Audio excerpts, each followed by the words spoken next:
C'est mercredi, c'est le podcast AWS en français, Women in Tech, aujourd'hui avec Tiffany Souter. Le podcast AWS en français. Sébastien Stormac. Bonjour, bienvenue dans le podcast AWS en français tous les vendredis matins, un épisode technique tous les mercredis matins, un épisode de Women in Tech où on essaye de montrer des parcours de femmes inspirantes, on parle de diversité, d'équité et d'inclusion. Je te vois sourire Tiffany quand je dis femme inspirante, mais tu l'es. Bonjour Tiffany Souter. T'es déjà venue dans le podcast AWS en français, c'était il y a un an à peu près, on était à Las Vegas à re:Invent et on parlait d'encodage de données sur des brins d'ADN. Je vous mets le lien dans les notes de ce podcast si vous voulez aller réécouter l'autre. Tiffany, tu es Developer Advocate, on est dans la même équipe chez AWS. Merci d'être là. Comment t'es arrivé à la tech? Comment t'es arrivé à faire des vidéos ou à te retrouver sur scène pour parler de sujets technologiques cloud? Donc salut Seb, merci beaucoup pour la présentation. C'est une longue histoire. Je vais essayer de faire court. Effectivement, j'ai eu une vie avant la tech. J'ai fait une thèse en ingénierie génétique et je pensais que ma vie serait plutôt dans la recherche. À l'époque, je voulais être chercheuse en génétique. En deux mots pour les techniciens ou les personnes qui nous écoutent qui connaissent pas nécessairement ce domaine-là, ça consiste en quoi? Alors l'ingénierie génétique, c'est un domaine où on crée des constructions génétiques pour faire des expressions synthétiques. Donc, par exemple, il y a beaucoup de molécules de médicaments qu'on fait produire par des bactéries en bioréacteur. Donc, les gens pensent que on crée des molécules par réaction chimique, mais il y a certaines molécules, en fait, ça coûte moins d'argent, par exemple, de le faire par des bactéries. Et du coup, pour pouvoir programmer ces bactéries à produire les composés d'intérêt, on leur donne des constructions génétiques qu'elles expriment. Et donc, ça fait partie de la biologie synthétique. En fait. On essaie de réutiliser le vivant pour pouvoir produire des produits d'intérêt, quoi. Ça a plein d'applications différentes. Par exemple, dans la production de biocarburants, par exemple, on utilise des bactéries qu'on modifie génétiquement pour pouvoir faire produire, par exemple, des biocarburants à partir de sucre. Je trouve ça marrant parce que souvent on dit ingénierie génétique et je pense que les ingénieurs classiques se rendent pas compte à quel point c'est proche de l'ingénierie pour de vrai, parce qu'on a des vrais blueprints, on a des schémas de brins d'ADN, on a des vrais codes de construction où on a des codons pour starter la production d'une protéine et puis la stopper, et puis on a des systèmes de régulation d'expression des gènes, enfin et tout ça en fait ça marche comme des petites machines. Enfin, je trouve que l'analogie elle est très bien faite, mais souvent on se rend pas compte à quel point c'est similaire à l'ingénierie. Donc il faut faire un plan de design, une architecture, mettre des briques de base, les assembler pour arriver à on appelle ça des tel biobriques. Résultat. Des Tout à fait. Le nom est même le nom. On appelle ça des biobriques et on a des plans où on place ces biobriques dans un certain ordre pour pouvoir exprimer certains gènes. C'est assez fascinant, je trouve. Et je connaissais pas tant que ça. Enfin, j'ai commencé par la bio et j'ai shifté après vers la tech. Et en fait, c'est très cool de l'avoir fait dans ce sens-là parce que je me rends compte qu'en fait, il y a beaucoup de similarités entre les deux domaines, alors que souvent, on les oppose, la biologie et puis l'ingénierie classique. C'est pendant ma thèse que j'ai commencé vraiment à m'intéresser aux technologies. En fait, pendant ma thèse, il y a eu la concordance de plein d'événements différents. J'ai eu un moment besoin de créer un outil pour m'aider à faire de l'analyse de courbes de croissance, en gros, donc des courbes de croissance de mes bactéries. Parce qu'en fait, j'avais peut-être des centaines d'expériences qui renaient en même temps. Et à la fin, il fallait toutes les analyser. Tu rentres toutes tes valeurs à la main dans des Excel et puis tu traces tes courbes à la main. Et en fait, je devenais folle de faire ça à la main. Tout le temps, changer les couleurs de mes courbes, de l'axe pour le titre et tout ça. J'en ai discuté avec des amis qui m'ont dit, mais non, mais en fait, tu sais que tu peux automatiser ça avec un petit script en Python. À l'époque, j'avais codé en Perl. Je me rappelle. Mais bon, on peut tout faire. Hein. Et ouais, et du coup, je me rappelle que j'avais été... au début, la learning curve, elle était très steep. Enfin, j'ai mis énormément de temps à comprendre qu'est-ce que c'était un terminal, il fallait ouvrir quoi, comment est-ce qu'on pouvait lancer un software, là, comment est-ce qu'on runait un script. Déjà, runner un script, les gens... Souvent, tu lis des tutos sur Internet et ça a l'air simple, les gens te disent, bah, run le script. Mais quand tu sais pas c'est quoi un terminal et quand tu sais pas il est où le code, et moi, je fais, mais il est où le code? Qu'est-ce que je fais avec? Je l'écris dans un bloc-notes et après, je fais quoi du code dans le bloc-notes? Je l'exécute comment? Tellement de questions et j'ai dû... ouais. Et t'as été chercher un bouquin Python et t'as appris... Enfin, un bouquin en PDF Alors, j'ai essayé sur Internet, mais ça a pris énormément de temps. En fait, le plus rapide, c'était de trouver un mentor. Et une fois que j'ai eu un mentor, bah, c'est allé beaucoup plus vite. Et en fait, c'est ce qu'il faut faire quand on veut un peu commencer à se lancer, c'est d'avoir quelqu'un à qui on peut poser des questions. Bon, aujourd'hui, on a ChatGPT, mais à l'époque où je faisais ma thèse, on était en 2016, 2017. Il n'y avait pas ChatGPT, donc je pouvais pas faire ça. Du coup, ouais, avoir quelqu'un pour t'aider, ben, tout de suite, ça aide beaucoup mieux. Et puis, en fait, je me suis pris de passion pour ça. Enfin, je me suis dit, mais en fait, c'est génial parce que ça m'a un peu ouvert les chakras, si tu veux, sur tout ce qui était possible de faire en informatique. Et je me suis dit, en fait, c'est incroyable de se lancer dans une thèse et de faire de la recherche dans ce domaine-là en biologie, mais de ne pas savoir coder. De pas connaître les outils informatiques qui peuvent t'aider à gérer les données. Ouais. Ça ferait gagner énormément de temps à tous les thésards, s'il y a des thésards qui m'écoutent. Mais prenez le temps de... si vous avez des tâches répétitives, mais prenez le temps, même si ça vous coûte 3 semaines de votre temps, en fait, vous vous rendez pas compte à quel point vous allez gagner du temps à la fin. Pendant 3 semaines, vous n'allez rien produire. Mais en fait, si vous ramassez assez de connaissances après pour pouvoir faire des scripts qui peuvent ensuite automatiser vos tâches, ça va vous faire gagner énormément de temps, en fait. Et ouais, ça devrait être un savoir fond. Ça devrait être dans les... Quand on commence une thèse. Dans les bases. Les fondamentaux, on devrait avoir ça. T'es la deuxième personne qui nous parle de ça. On a interviewé dans ce podcast une autre collègue d'AWS que tu connais peut-être, qui est Ségolène, qui est spécialiste en machine learning ici à AWS à Paris, et qui disait la même chose. Elle était dans le monde financier et elle devait automatiser des tâches d'analyse de données. Et elle a pris un bouquin Python et elle a commencé comme ça. Et c'est comme ça qu'elle a versé dans la tech. Mais entre apprendre à programmer et décider de faire son métier, il y a encore un gap. Il s'est passé comment ce gap pour toi? Déjà, la première étape, donc, ça a été la réalisation. Et en fait, à partir de là, j'ai complètement combiné en fait ma façon de travailler avec la tech. Enfin, je me disais, mais il y a toujours une façon de faire quelque chose qui est lié au code. En fait, j'ai commencé à réfléchir différemment à chacun des problèmes que je devais, à chacune des problématiques que je devais répondre. Avant, je réfléchissais d'une certaine façon pour résoudre le problème. Une fois que j'avais la brique code dans mes compétences, je me disais, ah non, en fait, je peux la résoudre d'une autre façon. Et en fait, c'est là que je me suis dit, ben, je peux continuer dans la recherche, mais il me faut cette connaissance-là et il faut que je monte en compétence là-dedans, c'est sûr. Et on était à une époque assez charnière parce que c'était vers les années 2000. On était au début de ma thèse 2014, vers la fin 2017. On parlait beaucoup de big data au début et ça a commencé à shifter vers le machine learning à cette époque. En fait, le machine learning, ça m'a un peu fascinée à l'époque, je me rappelle, parce que j'allais aussi à des meet-up tech et on commençait à parler de machine learning, de data science. Et je me disais, mais c'est sûr qu'on peut appliquer du machine learning à la génétique. On peut appliquer de l'analyse de pattern à ça. Il y avait quelque chose à faire. Mais c'était quelque chose qui était très peu connu. Dans le monde de la bio, personne parlait de machine learning et d'intelligence artificielle. C'était un peu de la science-fiction. Enfin, quand j'en parlais, je sentais bien qu'il y avait une forme d'incompréhension de la part de mes interlocuteurs. Des gens qui n'étaient pas intéressés par la tech spécifiquement ou par le machine learning. Je voyais bien que ils m'écoutaient pas vraiment avec intérêt.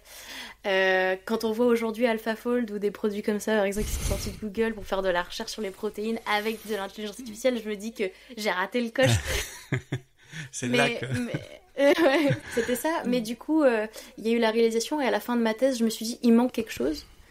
Je peux pas partir dans ce domaine de la recherche sans avoir cette brique-là. Il faut que je creuse cette piste-là et je suis sûre que je pourrais revenir un jour vers la biotech si jamais j'ai envie, mais j'ai besoin de creuser cette direction-là du machine learning, de la tech, de l'intelligence artificielle et Et du coup, j'y suis allée un peu sans trop savoir où j'allais.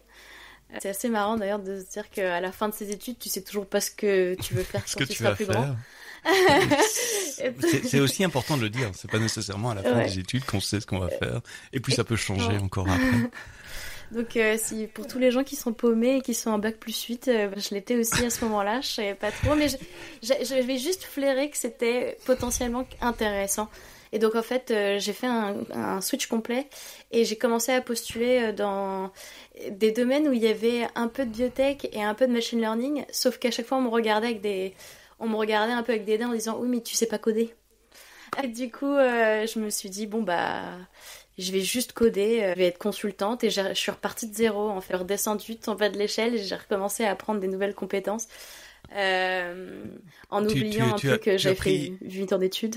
Tu as pris des cours, tu as refait un cycle en IT ou tu as appris par toi-même? J'ai fait un nano-degree sur Udacity. C'est un site qui fait des formations. Donc, j'ai complété le nano-degree de machine learning en 2 mois. C'était après ma thèse, j'étais au chômage, donc à ce moment-là, j'avais tout le temps. Normalement, on met 6 mois si on a une activité à côté, mais comme moi, j'étais full-time, du coup, je l'ai fait en 2 mois. Et après, j'ai postulé dans une boîte de conseil. Et il faisait une formation en interne de 3 mois, et à l'issue de la formation, il t'embauchait si tu avais réussi la formation. Donc j'ai été embauchée et voilà, donc la boîte de conseil c'est pas le dream, on te place sur des missions qui n'ont rien à voir avec ce que tu avais demandé, avec les technos qui t'intéressaient. Moi à la base je voulais faire du machine learning, donc je disais oui j'aimerais bien faire un truc dans la data science. Au final c'est pas du tout la mission qu'on m'a donnée, mais c'est pas grave. Mon commercial m'a dit écoute il faut mettre le pied à l'étrier, et il avait raison.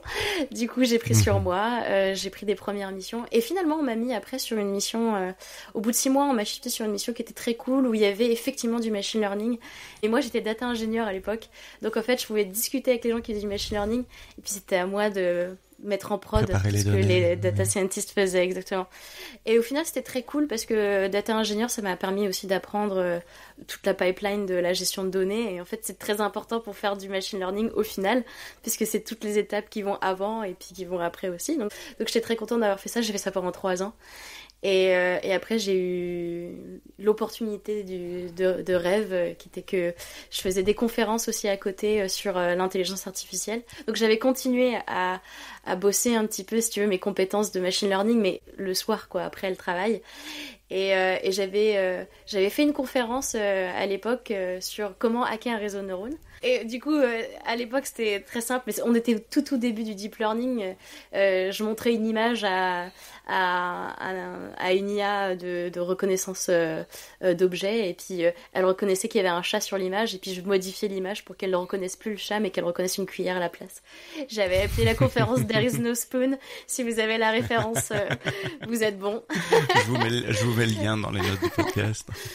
Mais voilà, j'avais fait cette conférence-là, et dans le public, un jour, il y a eu Microsoft, et du coup, j'ai eu une très belle opportunité qui m'a été proposée à ce moment-là de potentiellement intégrer leurs équipes, et après avoir passé les entretiens, j'avais réussi à rentrer chez Microsoft en tant que développeur advocate. Quelques années chez Microsoft et puis maintenant quelques années chez AWS aussi. Voilà. On parle diversité, équité, inclusion dans ce podcast. Dans ta vie en tant que femme, ou est-ce que tu as ressenti des freins, on va dire ça comme ça, ou des frustrations vraiment liées au genre dans ton parcours en IT? Alors progressivement de moins en moins, j'ai l'impression. Je pense que ça va aussi avec la tendance aussi, et ça c'est très bien. À AWS et à Microsoft, je n'ai eu que des collègues absolument bienveillants. Enfin, j'ai une chance. Je pense, je suis très chanceuse à ce niveau-là de travailler avec des gens qui sont vraiment très inclusifs et puis qui n'ont plus du tout ces stéréotypes-là en tête. Je pense que j'ai une anecdote qui je crois a eu un impact, je pense, dans mes choix, dans mes études. Mais c'était il y a longtemps, c'était juste après mon bac. J'étais allée aux portes ouvertes. C'était à Paris, là, au Parc des Expos, là. Un salon d'étudiants, un truc comme ça, où on peut voir toutes les écoles. À l'époque, c'était quelle année? 2017 Non, pardon. Non, oh là là. avant ça, ouais. 2007, pardon. J'ai cru que j'étais jeune. Et pardon. Et oui, et du coup, à cette époque-là, donc, j'étais intéressée par plusieurs choses. Je savais pas, encore une fois, je savais pas trop ce que je voulais faire. C'est aussi le fait que j'étais intéressée par beaucoup de choses. J'étais intéressée par les sciences en règle générale. Et du coup, l'informatique, c'était une option, la biologie, c'était une option, la physique, c'était une option. Enfin, voilà, j'avais pas trop d'idées. Et je voulais faire aussi dans le jeu vidéo, parce que je jouais beaucoup aux jeux vidéo. Et je voulais être aussi game designer. Donc voilà, j'avais un peu butiné à tous les stands. Puis je me retrouve au stand de Epitech, il me semble, à l'époque. Et puis j'étais avec 2 potes, donc garçons, à l'époque. Et donc on arrive au stand et il y avait plein d'étudiants qui tenaient le stand, et donc on nous accueille et on nous parle un peu de comment ça se passe. Je me rappelle, l'étudiant nous parle de la piscine au début, qui est cette espèce de semaine absolument éreintante d'initiation où on code et tout ça. Moi je me rappelle, je m'être dit waouh, bien, ça a l'air d'être super ouf, ouais, je ferais bien ça. Et puis à la fin de la conversation, il tend 2 formulaires d'inscription, un à chacun de mes potes, mais pas à moi. Il croyait quoi, que t'étais la copine d'un des deux? Ouais, honnêtement, je pense que oui. Et j'étais la copine d'un des deux, d'ailleurs. Et donc, c'est pas une raison pour...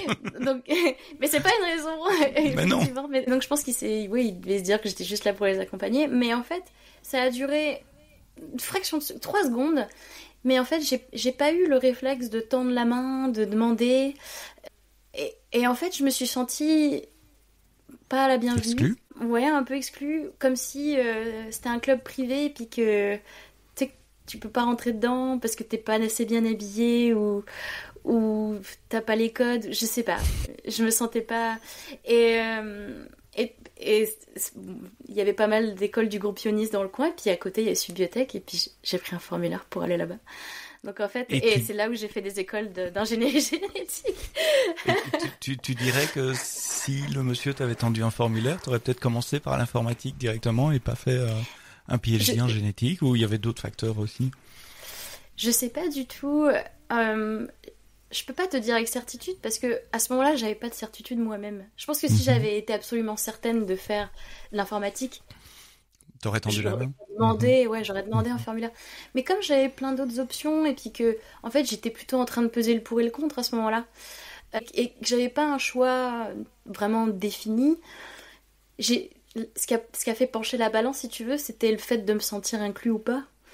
Tout simplement. Et en fait, parfois, et surtout à ce moment-là, je l'ai pas vraiment conscientisé. Enfin, je me suis pas posé la question de l'inclusion. À cette époque-là, c'était pas des questions qu'on se posait vraiment.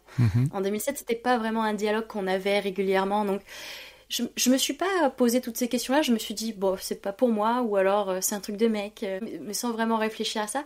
C'est vraiment seulement une dizaine d'années après, quand on a commencé à parler de diversité dans la tech, et que moi-même, j'ai commencé à rentrer dans ce domaine-là, que j'ai repensé à cet exemple-là et que je me suis dit, ah tiens, c'est marrant, peut-être que c'est ça l'inclusivité en fait aussi, peut-être que c'est des gestes simples en fait, peut-être que c'est juste le fait de faire que les autres se sentent inclus, mais pas forcément d'avoir à le dire, juste de le faire avec des gestes aussi simples que de tendre la main, de donner un formulaire, de dire bonjour, de regarder les gens dans les yeux quand on leur parle, parce qu'effectivement, rétrospectivement, quand je me rappelle de cette conversation-là, il parlait aux deux mecs. Ne me regarde pas dans les yeux, il regarde mes potes.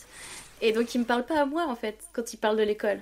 Et je pense que même il l'a pas fait exprès. Je pense pas qu'il avait voulu m'exclure de cette conversation-là. C'est juste que pour lui c'était inconcevable. Son biais à lui. Ouais.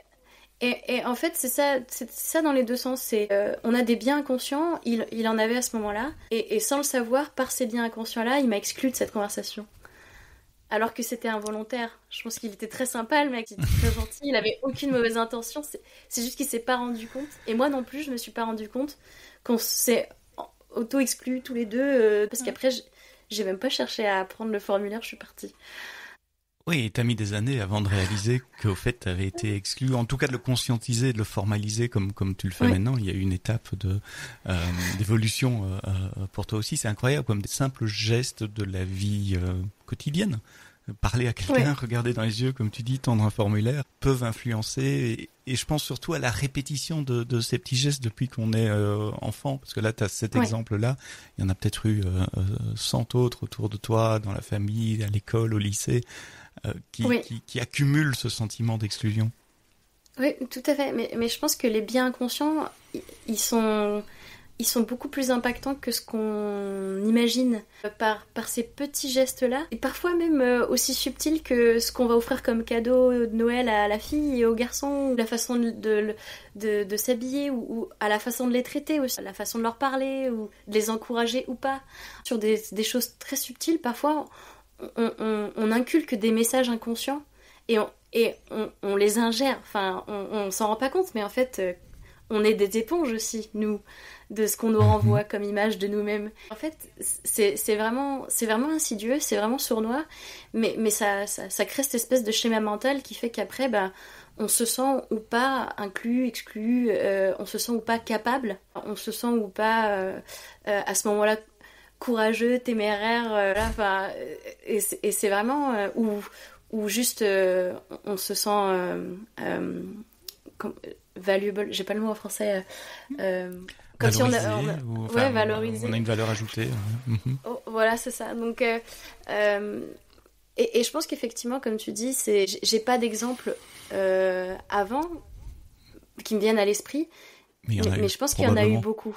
Il y en a eu beaucoup qui ont dû influencer même qui je suis aujourd'hui. En fait, aujourd'hui, je fais un effort, mais incommensurable, je sais pas, pour essayer de combattre ces biais inconscients et mon syndrome de l'imposteur, et aussi le fait d'être légitime dans cette industrie, de pouvoir parler de tech. Mais encore aujourd'hui, je laisse j'y pense des fois et je me dis... Non, mais en fait, je suis obligée de me le redire consciemment. T'as quelque chose à dire, t'as quelque chose à donner, t'as de la valeur. Mais bien sûr. On a parlé de mentoring au début. Tu as parlé de mentoring au début en disant que c'était important d'avoir un ou une mentor pour te montrer le chemin. Maintenant que toi, tu as une carrière établie, ça fait plusieurs années dans la tech, tu commences à te faire un nom, une réputation aussi, il faut pas avoir peur de le dire. Quelles sont tes actions, toi, pour encourager les autres femmes ou les jeunes filles ou les femmes qui commencent une carrière dans la tech pour justement lutter contre ces biais et contre ce sentiment de ne pas être à la bonne place, de ne pas avoir quelque chose à faire dans cette industrie? Alors j'essaie de mentorer le plus possible. C'est difficile souvent avec les agendas d'avoir plusieurs mentees, donc je peux pas en avoir plusieurs. Actuellement j'en ai 2. Déjà, en fait, si on veut bien s'en occuper, c'est déjà beaucoup. C'est déjà beaucoup. Hein. Mais j'essaie d'en avoir régulièrement. Et aussi, alors, c'est pas énorme juste d'avoir des... Enfin, les mentees, c'est vraiment... donc, tu passes beaucoup de temps avec elles. Après, de façon un peu plus large, participer à des podcasts comme ça, ou juste, des fois, aller en conférence. Monter sur scène et discuter avec les personnes après, pendant la conférence. J'ai souvent des femmes qui viennent me parler et parfois juste un petit mot d'encouragement ou un petit je comprends, je suis passée par là. Ça fait son chemin quand même dans l'esprit des personnes. Et juste le fait d'être parfois quand même visible, de répondre aux questions. Je suis disponible si jamais il y a plusieurs personnes qui m'ont contacté sur LinkedIn, j'ai fait plusieurs calls, rencontré plusieurs femmes pour boire un café parce qu'elles m'avaient vue à une conférence, un truc comme ça. Je pense que depuis que j'ai commencé ma carrière en IT, j'ai dû rencontrer une 50aine de personnes comme ça à peu près. Wow. Ça fait en 6 ans du coup maintenant, ça fait 6 ans que je travaille dans la tech. C'est pas énorme, je pourrais faire plus, mais dès que quelqu'un me ping, que je sens qu'il y a un vrai questionnement, un vrai besoin, je prends quand même le temps d'aller voir ces personnes-là, parce que si elles ont fait l'effort de me contacter, c'est que je pense qu'il y a une vraie motivation derrière, il y a quelque chose. Donc parfois juste le fait de discuter, de prendre un café, ça permet de débloquer quelque chose et voilà. Donc pour n'importe qui aujourd'hui, je dirais n'importe quelle femme ou minorité qui chercherait à faire le switch dans la tech, trouvez quelqu'un qui vous inspire, qui a la bienveillance de vous répondre, peut-être de passer du temps avec vous, faites-vous mentorer si jamais vous trouvez quelqu'un qui a le temps. Mais c'est par ce biais-là, je trouve qu'on fait des pas de géant en fait. C'est en étant au contact de ces personnes-là qui peuvent avoir des rôles modèles qui te tirent. Oh, oula, rôle modèle, je sais pas, mais en tout cas, des gens qui ont fait ce chemin-là et puis qui sont passés par les hauts et les bas que tout le monde rencontre. En fait, rien que de savoir que quand on est dans un bas, quand on est dans un very low et que on a quelqu'un vers qui se tourner pour en parler, c'est déjà c'est déjà quelque chose de très bien. Alors depuis le début de cet épisode, on parle de tech pour dire IT ou technologie de l'informatique, de la communication, du machine learning, mais le milieu où t'as étudié avant le génie génétique, c'est de la tech aussi. C'est un peu prétentieux de ma part de dire tech pour dire tech IT. Est-ce qu'il y a une différence de mentalité en termes de diversité, d'équité et d'inclusion entre la tech biologique et la tech informatique? Je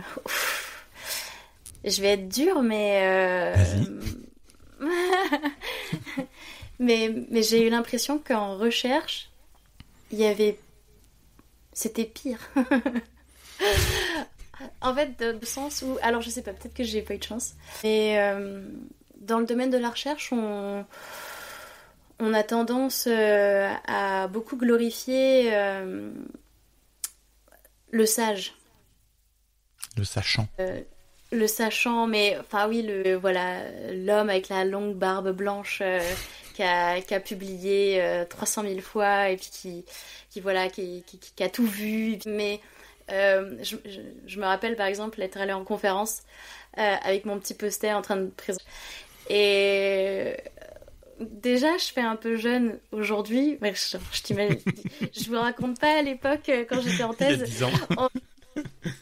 Des fois, on avait l'impression que je devais, je sais pas, avoir 14 ans, et je me baladais dans les couloirs avec mes rouleaux qu'on appelle ça, de posters sur mes trucs de recherche, et je pense que les gens pensaient que j'étais une stagiaire. Et en fait, quand je parlais, je me rendais bien compte qu'en fait, on me prenait pas au sérieux. Alors que mon sujet de recherche, c'était très sérieux. Mon sujet de recherche était très sérieux, il n'était pas moins sérieux. Et d'ailleurs, mon directeur de thèse, lui, c'était un sachant à la barbe blanche et tout ce qu'il faut. Mais du coup, je parlais en son nom, limite. Mais en fait, parce que moi, j'avais pas cette prestance, ni cette carrure, ni... Alors, je sais pas si c'est dû au fait que j'avais l'air jeune, ou que j'étais une femme, ou que... Voilà, je peux pas mettre exactement le doigt sur quoi... Mais je sais que globalement, on me prenait pas forcément au sérieux. Et c'est pas tous les thésards, je crois pas. Et alors, je vais juste une petite anecdote que j'ai entendue dans un bruit de couloir de mon établissement de recherche, mais que c'était mieux de prendre des thésardes femmes parce qu'elles étaient plus dociles. Parce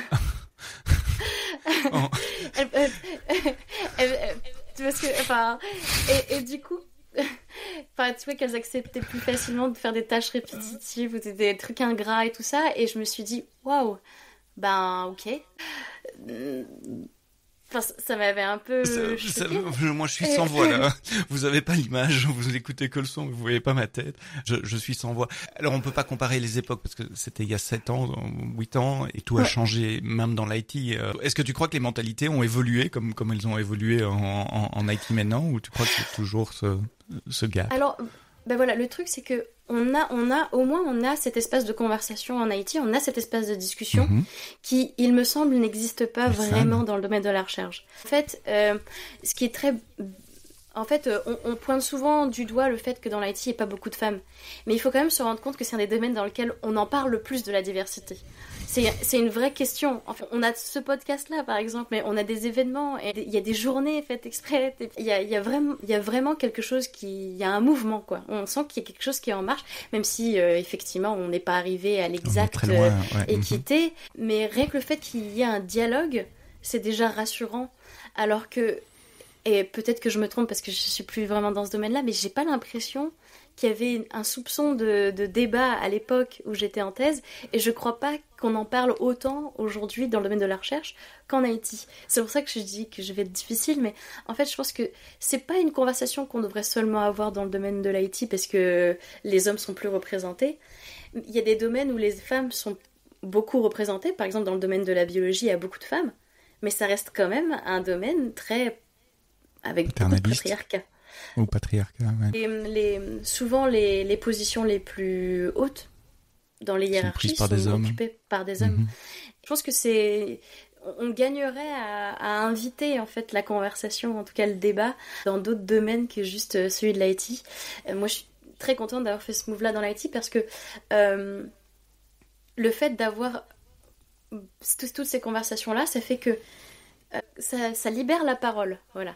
En fait, ça fait que à une époque où moi, j'avais pas levé la voix pour demander mon formulaire pour pouvoir aller m'inscrire dans une école d'informatique, et ben je pense qu'aujourd'hui je le ferai un peu plus spontanément parce que je sais que cet espace il a été donné et que du coup il existe et que on peut légitimement pas me regarder de travers pour avoir demandé quelque chose juste parce qu'on m'a donné cet espace. En fait, le fait d'avoir cet espace c'est déjà énorme. Donc voilà, je suis déjà très reconnaissante d'avoir ces conversations-là. Un conseil aux hommes qui nous écoutent pour qu'ils soient plus équitables, inclusifs? Je vais reprendre l'exemple de mon anecdote parce que je pense qu'il y a beaucoup de choses... Tendez un formulaire. Ouais, bah, tu vois, c'est une belle métaphore, mais en fait, il y a, dans ce tout petit moment de ma vie, il y a beaucoup de choses qui se sont passées, en fait, qui se sont jouées. Il y a le fait que je me suis pas sentie inclus, mais aussi le fait que, en fait, peut-être que je suis timide aussi de base et tout ça, mais j'ai pas su m'imposer. Et en fait, ça aurait été bien que mes potes qui étaient avec moi, ils trouvent pas ça normal, et que, du coup, ils demandent un 3e formulaire, ils me le tendent. Et je pense que ça aurait été peut-être la meilleure des réactions, en fait, de la part des hommes autour de moi. Mais je leur reproche rien du tout, parce que à l'époque... Si vous nous écoutez... Non, mais en plus, c'est mes potes. Donc, en fait, je veux préciser que, en fait, comme on n'avait pas ce débat-là à l'époque, ça nous venait même pas à l'esprit. Aujourd'hui, on l'a et on peut être un peu plus attentif. Genre aux signes, aux choses qui se passent. Et juste le fait d'être attentif, c'est déjà beaucoup. Le conseil que je pourrais donner donc aux hommes qui nous écoutent, c'est juste d'être un peu plus attentif. Et parfois, même si on est témoin de quelque chose qui est pas choquant, hein, mais où on se dit, il y a un petit peu de non-inclusivité dans cet acte-là, et ben juste de le rectifier avec quelque chose de si simple que le fait de tendre la main pour prendre un formulaire et le passer, ça coûte rien. Quelque part, en fait, voilà, ça coûte rien, mais ça remet les choses à leur place là où elles devraient être. Ou simplement le fait de... Souvent, ça m'arrive, quand je suis dans un groupe d'hommes et qu'on parle de tech, parfois, on me regarde pas dans les yeux. Tu sais, quand les gens parlent à tout le monde, mais tu sens que toi, t'es pas inclus parce que y a tout le monde est balayé du regard sauf toi. et parfois, je sais que je suis petite, mais c'est pas ça la raison. Je sais que c'est pas ça la raison. Juste, les gens pensent que je suis pas tech. Et en fait, non, peu importe qui vous vous adressez, regardez tout le monde. Et même la personne que vous pensez ne fait pas de la tech, ben, c'est pas grave, vous la regardez quand même. Peut-être qu'elle comprend pas ce que vous dites, mais dans le cas où elle comprend et elle vous sera inconsciemment reconnaissante. Inconsciemment reconnaissante. Et éternellement aussi. Comme quoi, oui. Juste, enfin, des petits gestes. Tendre la main, tendre un formulaire, ou juste un regard. Regarder dans les yeux. Aussi des gestes d'inclusion. Merci Tiffany d'avoir partagé avec nous et avec les auditeurs du podcast AWS en français ton expérience, ton parcours professionnel et puis ton ressenti, ton vécu en tant que femme dans la tech. Vous avez retrouvé Tiffany en vidéo beaucoup sur les canaux YouTube d'AWS et comme d'habitude, si vous êtes intéressé, je vous mets les liens dans les notes de ce podcast. Merci d'avoir écouté cet épisode jusqu'au bout. Prochain épisode, c'est vendredi et on parlera avec une start-up française qui s'appelle Kinetics. Je vous en dis pas plus, vous découvrirez ça vendredi. Mais d'ici là, quoi que vous codiez, codez-le bien.